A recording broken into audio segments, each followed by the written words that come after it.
मित्रों नमस्कार। आप है बसंत गुरु जी के साथ। मेरे युवा साथी, आपके कई तरह के प्रश्न आते हैं, आपकी उलझनें आती हैं।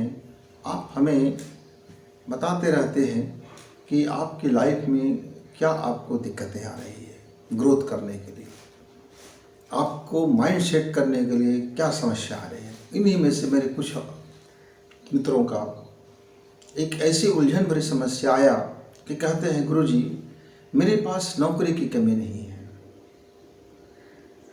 और मैं इस नौकरी के लिए कड़ी मेहनत भी कर रहा हूँ, पर मुझको समझ में ये नहीं आ रहा है कि मेरे पास चॉइस इतनी ज़्यादा हो गया है, मैं उनमें से कौन सी नौकरी को करूँ।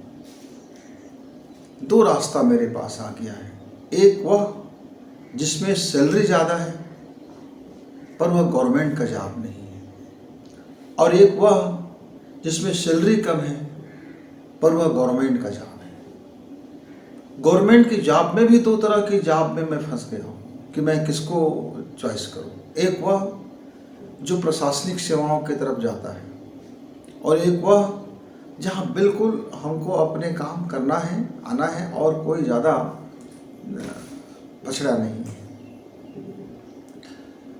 और कंपनी में भी दो तरह की कंपनियों के बीच में उलझ गया हूँ। एक वह कंपनी जो ब्रांडेड है, काम ज़्यादा है, मुश्किलें हैं, ग्रोथ है, सैलरी ज़्यादा है, पर जीवन को जीने के लिए शायद वक्त ही नहीं मिलता। वहाँ काम काम काम और सिर्फ काम है। अपने लाइफ के लिए समय निकालना बड़ी मुश्किल है। और एक कंपनी वह है जहाँ कम सैलरी है, जहाँ कम काम है, जहाँ आराम है और अपनी फैमिली लाइफ को भी हम बड़े अच्छे से जिए जा सकते हैं। मैं इन तमाम उलझनों के बीच में पेच में मैं फंस गया हूँ गुरु जी। मैं जानता हूँ मुझको मेरे जीवन में कड़ी मेहनत के अलावा और कोई मेरा रास्ता नहीं है। मित्रों, इस तरह की उलझन में मेरे बहुत से नौजवान फंसे हुए हैं। मेरे कई नौजवान इस उलझन में इतना उलझ सा गया है कि वह अपने इसमें उनका खुद का भी दृष्टिकोण है और परिवार वालों का भी है। आप चाहते हैं कि आप कंपनी ज्वाइन करें जहां आपको अच्छी सैलरी हो, ब्रांड हो, इमेज हो, स्टेटस हो और फ्यूचर में धन की कमी ना हो। पर फैमिली चाहता है कि आपके पास एक मुकम्मल सरकारी कर्मचारी हो जिसमें कटनी छटनी का कोई बात ही ना हो और सरकारी ओहदे में ऊपरी मलाई तनख्वाह की कौन पूछता है। मलाई बड़ी होती है, रुतबा बड़ी होती है, स्टेटस बड़ा होता है और हम अपने आप को बड़े गर्व से फील कर सकते हैं। लोगों के मन में एक अलग इमेज बन जाता है।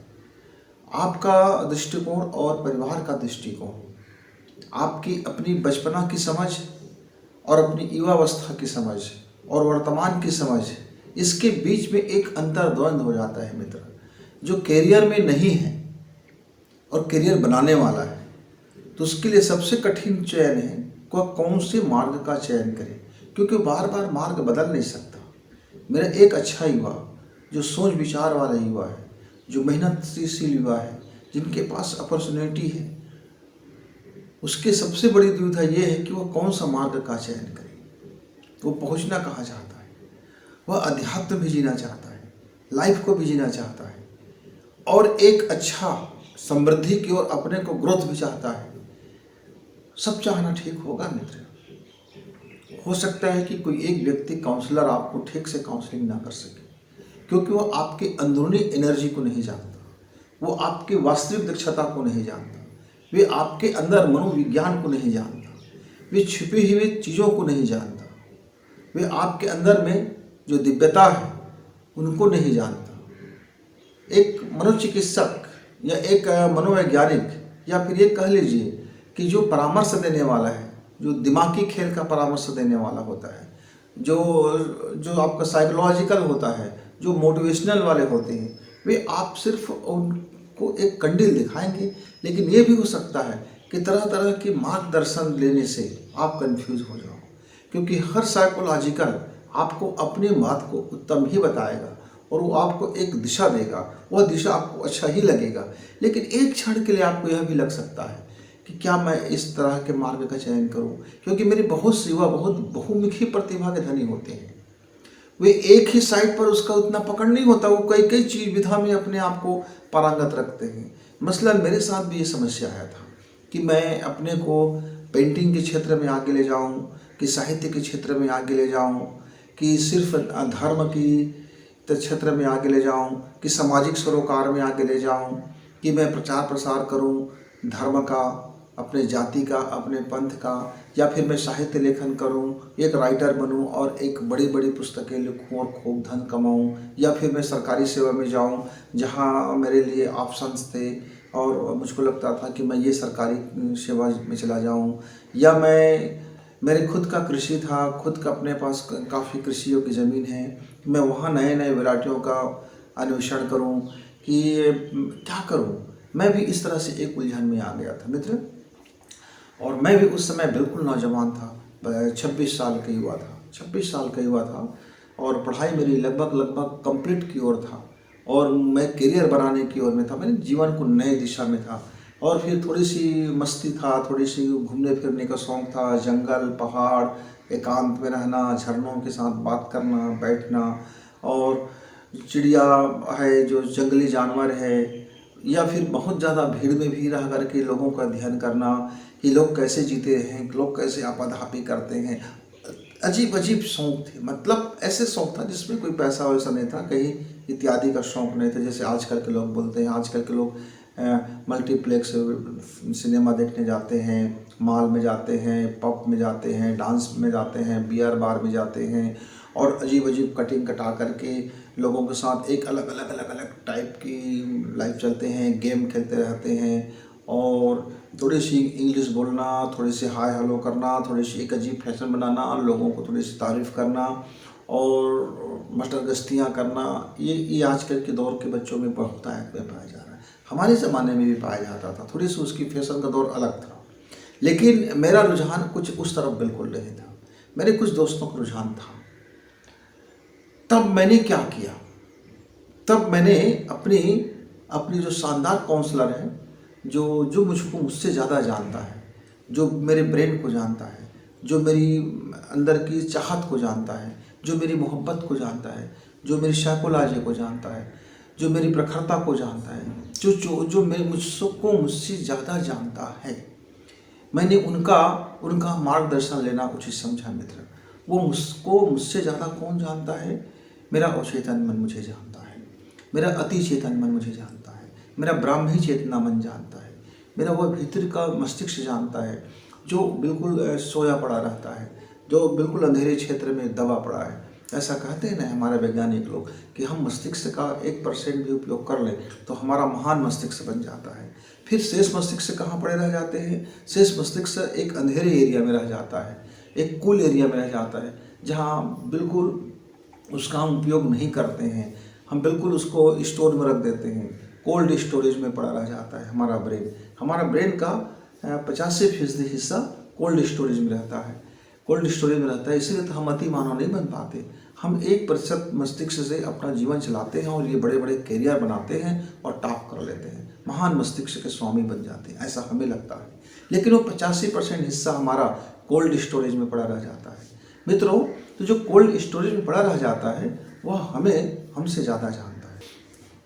मित्र, ये जो ज़्यादा जानने वाला जो हमारे भीतर में जो गुरुजी बैठा हुआ है, मार्गदर्शक बैठा हुआ है, काउंसलर बैठा हुआ है, वो सबके पास अवेलेबल है। वह 85% जो कोल्ड स्टोरेज एरिया में, जो ग्रे मैटर के अंदर में हमारा मस्तिष्क को ठंडा कर दे जाती है, निष्क्रिय कर दे जाती है, सुप्त अवस्था में कर दे जाती है। अब वहाँ तक का सीधा पहुँच आपको कोई बताए कि वहाँ तक सीधे के सीधा पहुँच कैसे होगा? क्योंकि वहाँ तो कोल्ड स्टोरेज में है। फिर कई परकोटा है। कौन सा परकोटा है? कितने ताले लगे हुए हैं कि जब तक का हमारा सभी इंद्रियां मतलब सातों चक्र से परमिशन लेना पड़ेगा। मूलाधार चक्र बाधित कर देगा आपको वहाँ तक पहुँचने में। पहला पहरेदार लगा है, फिर दूसरा पहरेदार आपका मणिपुर क्षेत्र का लगा हुआ है। मतलब ये समझ लीजिए 7 तरह के वह चौकीदार से प्रबल चौकीदार, प्रबल सेना, सेना का गढ़ है, चक्रव्यूह है, इसके बीच में हमारा वह रास्ता बनता है। तो फिर आप इसको जीतोगे कैसे? क्योंकि आप ऊर्जा को जीत नहीं सकते, आप इन चक्रों को जीत नहीं सकते, आप इनको हरा करके सीधा प्रवेश नहीं कर सकते। तो क्या कर सकते हैं? एक निवेदन कर सकते हैं। मान लीजिए मुझको प्रधानमंत्री जी से मिलना है, तो मैं सारी सेनाओं को लड़ करके मिलूं या निवेदन करके मिलूं? दो में से एक मार्ग है मेरे पास। या तो मैं सभी सेनाओं को हरा दूं और विजेता बन जाऊं और मजबूर कर दूं कि प्रधानमंत्री मुझसे मिले, या तो फिर मैं प्रधानमंत्री कार्यालय में अपना एक निवेदन दूंगा, एक अर्जी दूंगा। वह अर्जी पीएमओ कार्यालय को लगेगा कि हाँ भाई, इसको प्रधानमंत्री से मिलाना चाहिए। तब वह मेरे देश के प्रधानमंत्री से मुझे मिलने का मौका दे देगा, एक टाइम दे देगा, एक समय दे देगा, एक विषय दे देगा, एक थीम दे देगा कि बोलेगा हाँ, इससे दायरे से आप बाहर मत होना, इतने समय है आपके पास, और फिर मेरी पूरी जांच पर रखोगी। तो दूसरा वाला मार्ग है, सरल है कि हम एक निवेदन दे दें। हो सकता है कि निवेदन को सुनने में थोड़ा वक्त लग जाए, लेकिन जीतने में तो पूरा जीवन लग जाएगा। तो जीवन लग जाएगा, उससे तो अच्छा है कि कुछ वक्त ही ले लें। ऐसे ही जब हम अपने उस कोल्ड स्टोरेज में पड़ा हुआ ब्रेन, मस्तिष्क से जब हम मिलने का वक्त मांगते हैं, तो हमको हमारे सातों चक्र से निवेदन करना पड़ता है। और ये सातों चक्र हमारी मैसेंजर है, वह मैसेंजर है, और उस वहाँ मार्ग तक की हमारी बातों को, हमारी निवेदन को पहुँचाने का, वह जाने का, ले जाने का और टाइमिंग सेट करने का, वो उनके पास उसको सेकंडों नहीं लगता है मित्र। लेकिन वहाँ तक पहुँचने के बाद हमको इंतज़ार करना पड़ता है कि मेरा जवाब आएगा। और एक बार आप यदि अपनी अर्जी लगा देते और आपकी अर्जी स्वीकार ले जाती है मूलाधार चक्र के द्वारा, वह अर्जी को दे देता है हमारे नाभि चक्र को। मणिपुर एक बार उसको छानबीन कर लेता है। मणिपुर छानबीन करने के बाद वो भावना रूप से दिखता है कि भावना रूप से सही है कि नहीं है, वो फिर अनाहत चक्र को दे देता है। अनाहत चक्र उसकी अपनी जांच परख करने के बाद वह विशुद्ध आज्ञा चक्र को दे देता है, मैंने थायराइड ग्रंथि को दे देता है। थायराइड ग्रंथि देखता है कि हाँ, यह निवेदन या आवेदन वास्तव में इसकी ज़रूरत है, इसने जिज्ञासा किया है, इसका समाधान मेरा हेड ही कर सकता है। तब वो आज्ञा चक्र को आदेश करता है कि इसकी अर्जी को सीधा का सीधा हमारा वह कोल्ड स्टोरेज में पड़ा हुआ अति चेतन मन है, ब्राह्मी मन है, वहाँ तक पहुँचा दी जाए। और उसकी मैसेज को जैसे ही पहुँचा देता है, फिर वह उसके द्वारा चाही गई आवेदन को वो स्वीकार जब हो जाता है, तब वो मेरे जीवन में वह प्रश्न का जवाब मिल जाता है, मेरे जीवन में उसका उत्तर मिल जाता है, और मुझको वह अंतरिक्ष से वह सारी चीज़ें मुहैया होना शुरू हो जाता है, वह मुझे सहायता मिलना शुरू हो जाता है, मेरे जीवन में वह फलित होना शुरू हो जाता है मित्र। तो ये सबसे सरल मार्ग है और इसमें बहुत ज़्यादा खतरा भी नहीं है। तो इसके लिए सबसे उत्तम कौन सा मार्ग है? सांसों का मार्ग है। सांसों का यदि हम ध्यान कर लें और हम सांसों के साथ अपनी निवेदन पहुंचा दें मित्र, तो यदि जिसका करियर नहीं बना है उसके लिए भी उत्तम है, और जो करियर के चौराहे पे खड़ा है उसके लिए भी उत्तम है। जो अभी मेरे छात्र जो 9वीं 10वीं 6वीं 7वीं 8वीं 11वीं में पढ़ाई कर रहे हैं, ये उसके लिए भी उत्तम मार्ग है। या जो करियर बना चुका है, उलझन में है, उसके लिए भी उत्तम मार्ग है। या जिसका मैरिज हो गया है पर अपने विवाह को लेकर के उलझ गया है, ये उसके लिए भी उत्तम मार्ग है। या जो परिवार है, जो परिवार में भरा पूरा परिवार है, बेटे से, बहू से, नाती से, नतनी से घिरा पूरा परिवार है, लेकिन उस परिवार में नकारात्मक एनर्जी हावी हो गया है, तो उस पूरे परिवार को ठीक करने के लिए भी एक शानदार ये चीज़ें हैं मित्रों। तो ये जो सांसों का ध्यान है, उसके माध्यम से अपना निवेदन पहुंचाना, अपनी आग्रह पहुंचाना, और उसके बाद अपने जीवन को उसके अनुरूप तैयार करना, फिर उसका जवाब आता है, और निश्चित तौर से जवाब आता है। मैंने अपने जीवन में, जब मेरा उम्र, मैं बताया ना आपको कि मैं उस समय 25 से 30 वर्ष की उम्र में, मेरे जीवन काल में ये तमाम चीज़ों के लिए बड़ी उथल पुथल था। तो मित्र, मैं एक झरना किनारे बैठा हुआ था, भेड़ा घाट का वह दृश्य मैं देख रहा था। दोपहर का दिन समय था, ये जून महीने का था, चिलचिलाती धूप था और इतनी तपा देने वाली धूप था कि आदमी बेचैन हो जाए। लेकिन मैं उस भेड़ा घाट के उस संगमरमरी पत्थर के किनारे में बैठा हुआ पहाड़ के नीचे तलहटी में जा कर के, इतनी खतरनाक जगह था कि जरा भी मेरा पैर फिसलता तो मैं उस में समा जाता।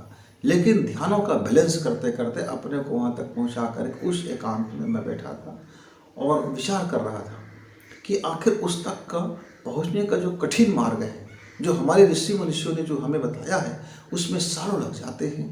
लोगों को कितने कितने हठ योग करना पड़ता है, कितना क्रिया योग करना पड़ता है, क्या क्या योग करना पड़ता है। फिर मेरा ये युवा जो है, हम लोग जो हैं साधारण गृहस्थ जीवन जीने वाले हैं, इतनी महान अति चेतन मन की सलाह कैसे लें।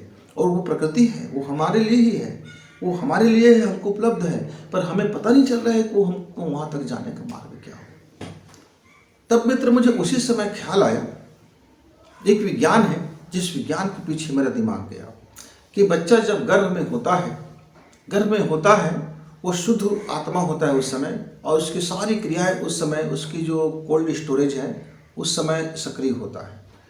और बच्चा सांसें लेता है, बच्चे सांसों के माध्यम से अपने दिव्य चेतना से वो संवाद करते रहता है, और वह बाहरी दुनिया अपनी माँ से भी संवाद करते रहता है। माँ के द्वारा लिए गए पोषण आहार, उसके विचार, उसके क्रियाकृत्य को भी वो संग्रहित करते रहता है। और एक तरफ उसी समय अपने अति चेतन मन से भी वो जुड़ा रहता है, अति चेतन मन से भी उसका संवाद चलते रहता है। ये होता है मित्र, जब हमारा गर्भ में शिशु 7 माह का हो जाता है तो 7वें माह का 1 माह का जो दौर चलता है, उस बच्चे का दिव्य काल चलता है। वह 7वें माह में उसका शरीर पूरी तरह से आकार लेकर के अपनी संपूर्ण आकार में आते रहता है, पूरी ग्रोथ होते रहता है शरीर का भी। और उसी समय उसके डीएनए में उसकी जो भविष्य का जो एनर्जी पावर है, जो जीवात्मा है, वह कितने काल कल्प से इस जीवात्मा में जो उसकी जो चीज़ें हैं, जो उसकी अवधारणा है, जो उसकी क्षमता है, जो उसकी डिमांड है, जो उसकी प्रेम है, जो उसकी चाहत है, वो कल्पों की, जन्म जन्मांतरों की, उसको वो डीएनए में उसी समय उनका वर्क चलते रहता है। आप ऐसा कह लीजिए उस समय छपाई चलते रहता है, निर्माण कार्य चलते रहता है कि किसको लेना है, किसको। तो ये बिल्डिंग का जब वर्क चलते रहता है, तो जब आर्किटेक्ट जो होता है उस समय जो बदलाव कर दे, बिल्डिंग बदल जाता है। एक बार निर्मित हो जाने के बाद फिर बिल्डिंग बदलती नहीं है, शरीर का बिल्डिंग। तो जो सांसों का जो उस समय खेल चलता है, सांसों के खेल चलता है, तो माँ समझता है कि उसके बच्चे देखो बात कर रहे हैं, उसके बच्चे देखो अभी पैर मार दिया, देखो बच्चे भी हाथ कर दिया, बच्चे ये कर दिया, बच्चे वो कर दिया। वो बाहरी क्रिया, और बच्चे खिलखिलाते रहता है, कभी रोते रहता है, तो माँ भी खिलखिलाने लगती है, माँ भी रोने लगती है। यानी इतनी संवेदन जुड़ जाता है उस नाभि चक्र से कि बच्चे के अंदर जो क्रियाएं हो रही है उसको माँ को अनुभव होने लगता है, और माँ के दिमाग में जो बातें चल रही है वो बच्चे को अनुभव होने लगता है। और बहुत बार तो इसीलिए बच्चे बहुत शैतान हो जाते हैं, बहुत उपद्रव हो जाते हैं, क्योंकि माँ बाहर के संसार की घृणा को ग्रहण कर लिया, बाहर के क्रोध को ग्रहण कर लिया, बाहर के वातावरण को ग्रहण कर लिया। वो इसलिए तो हम कहते हैं ना, माँ को खुश रखो, माँ खुश रहे, हैप्पी रहे। हैप्पी केवल ऐसा कहानी से नहीं, वो अंदर से हैप्पी रहे, वो खुश जाहिर करे, सकारात्मक ऊर्जा को धारण करे। और बच्चे भी कई बार जब रोते हैं तो माँ को भी रोना आ जाता है। तो ये जो सांसों का जो खेल चलते रहता है, हमने उसके ऊपर काफ़ी एक समय काम किया था, मेरा ख्याल है। और मैं उसी कंदरा में, उसी छोटी सी जगह में, उस पत्थर पे बैठे बैठे मैंने उस सांसों पर अपना काम करना शुरू किया मित्र। और मुझे लगा वाह वाह, ये क्या दिव्य मार्ग है, सरल मार्ग है, और सबके लिए है, सबके लिए। बच्चा है, बूढ़ा है, जवान है, स्त्री है, पुरुष है, किन्नर है, कोई इसमें लिंग भेद नहीं, जाति भेद नहीं, उम्र का भेद नहीं, जीव का भेद नहीं। ये सबके लिए खुला मार्ग, इतना आसान सा छोटा मार्ग कि हम अपने उस ब्राह्मी चेतन से सीधा का सीधा उसको गेट पास मिला हुआ, और सारी ऊर्जाएं हमको वहाँ तक पहुँचा देती है। उस गेट पास का जो कोड है, बस उसको हमको देना पड़ता है। आप ऐसा समझ लीजिए, एक कंप्यूटर है, आपने कंप्यूटर, सुपर कंप्यूटर आपके पास है, उस सुपर कंप्यूटर का पासवर्ड आपको देना है, बस आपका अंगूठा बस लगाना है।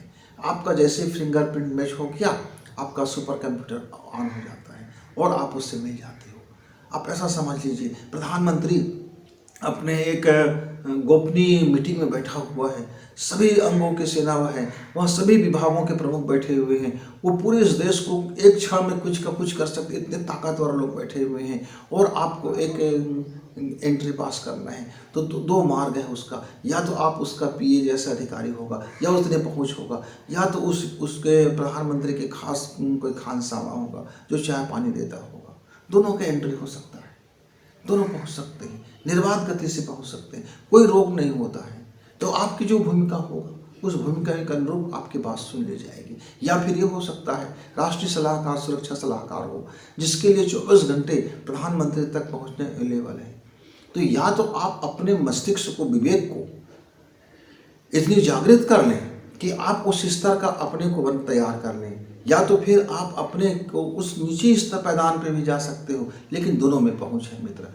अब चलिए, यह जो सांसों का फोकस है, हम कैसे इस पर फोकस करें, कैसे अपना कोड डालें कि हम अपने ब्राह्मी चेतना से सीधा का सीधा डायरेक्ट पहुंच सकते हैं। इसके लिए मित्र पहले थोड़े दिन का अभ्यास करना पड़ता है। क्या करना पड़ता है कि आपको सुबह सुबह खाली पेट हो, पेट में थोड़ा पानी पी लीजिए, और तुलसी का एक पत्र और उसमें थोड़ी सी मधु, एक तुलसी का पत्र हो और दो से 3 बूंद यानी आधी थोड़ी सी चम्मच मधु हो, उसमें लपेट दो, और उस लपेट करके उस तुलसी की पत्र को उस लपेटे हुए मधुरस के साथ में आप उसको चबा लीजिए, पूरी तरह से चबा लीजिए और एक तुलसी का पत्र ले लीजिए,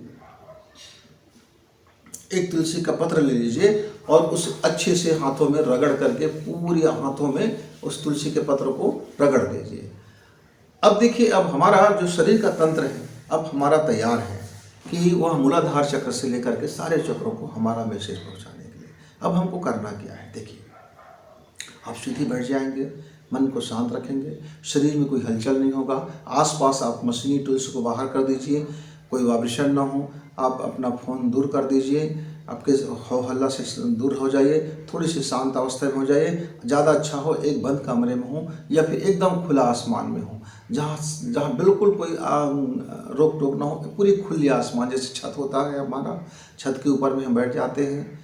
दिन हो, रात हो, दोपहर हो, सुबह हो, शाम हो, समय कोई भी हो सकता है, लेकिन पेट आपका ज़रा खाली हो, और पूरी तरह से खाली ना हो, उसमें थोड़ा सा पानी ज़रूर डाल देना, क्योंकि अग्नि बढ़ती है। अग्नि बढ़ने से आपका कोशिकाओं में अनबैलेंस होने का भय होता है, इसलिए पहले उसको शीतलक कर दीजिए। थोड़ी सी पेट में, थोड़ी सी उदर में थोड़ी सी पानी भेज दीजिए। अब ये जो तुलसी पत्र का जो प्रयोग बताया हूँ, ये आपको पहले अनिवार्य है, 1 माह तक के लिए अनिवार्य हो जाता है।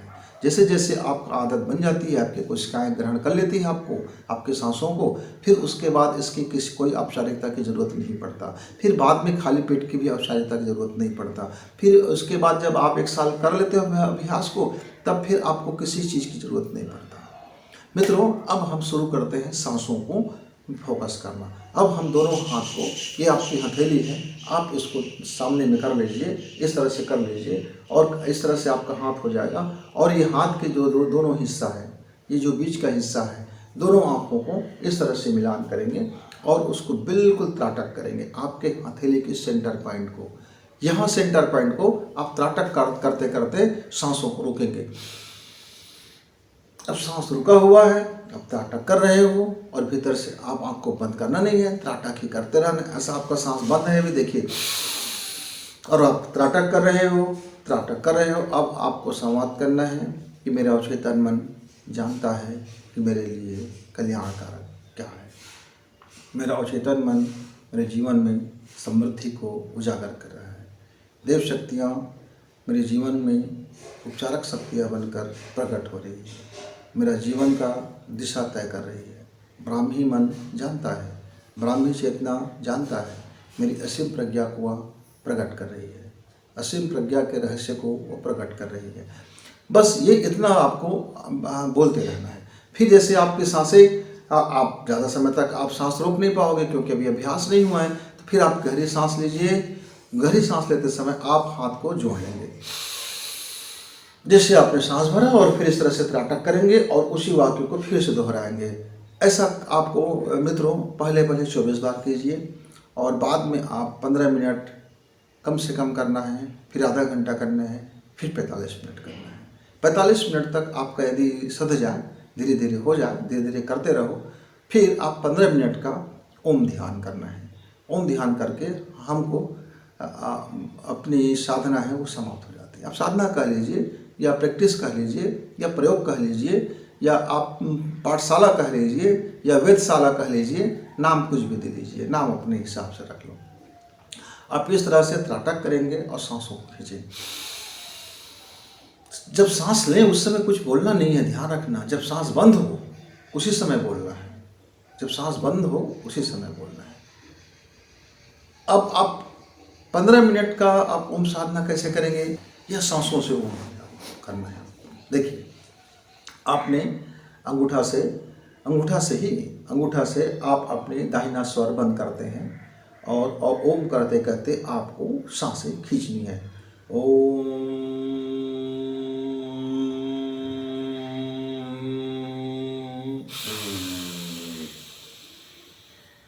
आपने पूरी सांसें भर ली, अब सांसें बंद, अंदर में फिर ओम।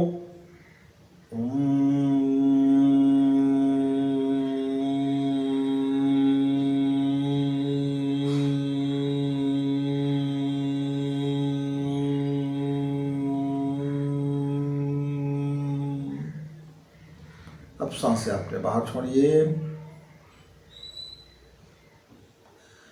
अब आप दूसरे हथेली के दूसरे अंगूठा से आप इसको दबा दीजिए और फिर वैसे ही सांस लीजिए। पहले ओम बोलना है, फिर सांसें लेना है, फिर सांसें बंद करना है, फिर ओम बोलना है, फिर ओम बंद करना है, फिर सांसें छोड़ना है।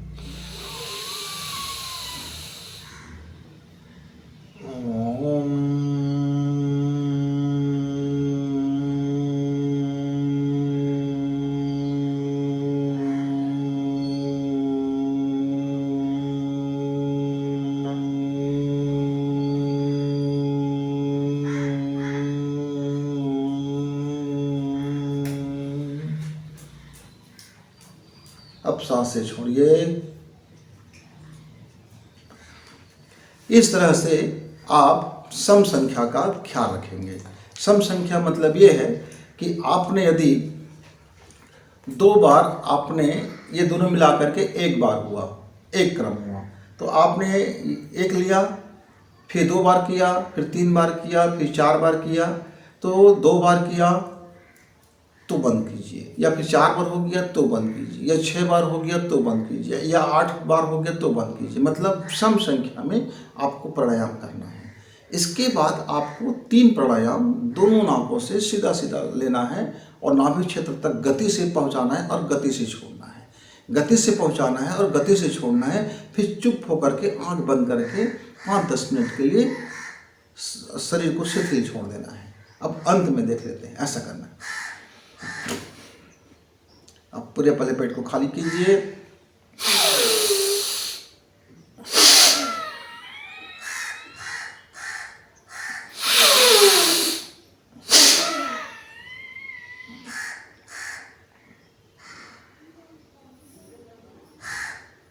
और चुपचाप ब्रेन में जो भी गर्मी महसूस हो, ऊर्जा महसूस हो, बेचैनी महसूस हो, उसको शांत होने दीजिए।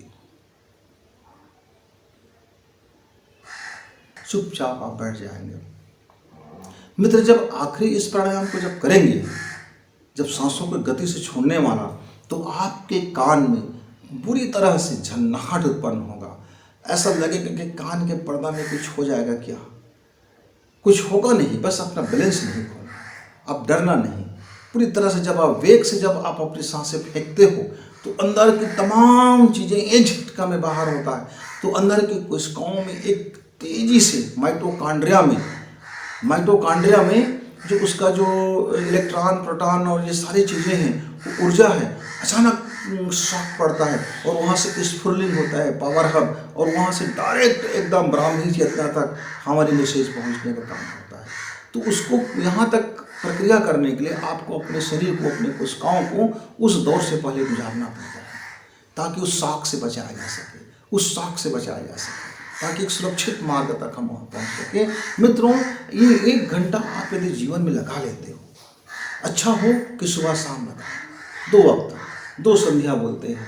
एक संध्या सुबह का होता है, दूसरा संध्या शाम का होता है। रात्रि नहीं मित्र, शाम, जब संध्या के बेला हो, जब ज्वाइंट काल हो, जब दिन डूबता हो और रात्रि आपका उगता हो, वैसे ही जब रात्रि डूबता हो और दिन का उदय होता हो, सुबह संध्या का हो और शाम की संध्या का, ये 2 वक्त यदि आप निकाल लेते हो 1 घंटे का, तो आपके जीवन में पूरे जीवन भर एक ऐसा गुरु जी आपको मिल जाएगा जो आपके सदैव प्रदर्शक होगा, सदैव आपको उत्तम मार्ग दिखाएगा, सदैव आपको कल्याणकारी मार्ग दिखाएगा। और इतना ही नहीं, आपको दक्षता से भर देगा।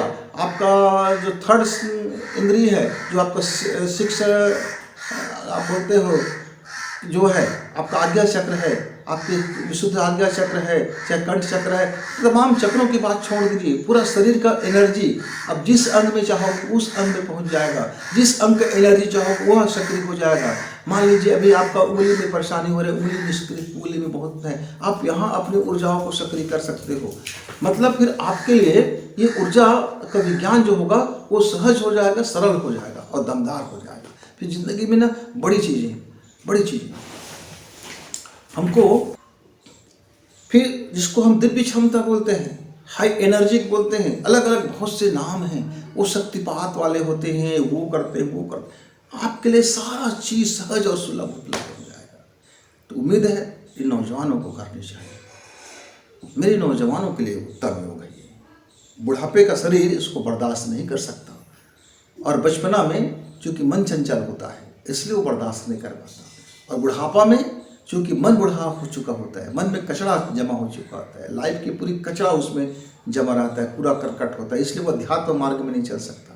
इसलिए मेरे युवा को लिए उसका जीवन अध्यात्म से भी भरेगा, उसका जीवन ग्रोथ से भी भरेगा, उसका जीवन में धन भी आएगा, उसके जीवन में समृद्धि भी आएगा, उसके जीवन में मोहब्बत भी आएगा, उसके जीवन में हर वो संभव वो चीज़ कर सकता है जो उसके अंदर में दक्षता है, उसकी पात्रता विकसित होगा और वो शानदार व्यक्ति बनेगा, और वो अपने तमाम उलझनों से बाहर भी निकलेगा।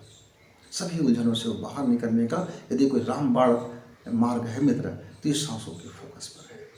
तो आइए करके देखते हैं, कुछ दिन करेंगे, महसूस होगा, अच्छा लगा, सही लगा, उचित लगा तो करते रहें। आपको लगा कि गुरुजी हमें तो इससे कुछ लाभ नहीं हो रहा है, तो भैया ये तो हर्रा लगे ना फिटकी रंग आए चोखा है, आपको ना पैसा देना है ना लेना है ना कुछ खर्च है, कौड़ी छदाम नहीं है, बस स्वयं से स्वयं तक की जाने का एक मार्ग है। तो वो आपके ऊपर निर्भर है मित्र कि आप उसको किस तरीके से लेते हैं। आपके दृष्टिकोण, आपकी भावना दोनों शुद्धतम होनी चाहिए। फिर मिलेंगे गुरुजी से बातें करने के लिए, तब तक के लिए विदा, नमस्कार। इस वीडियो को लाइक करें, सब्सक्राइब करें, शेयर करें और बेल की घंटी दबाएं।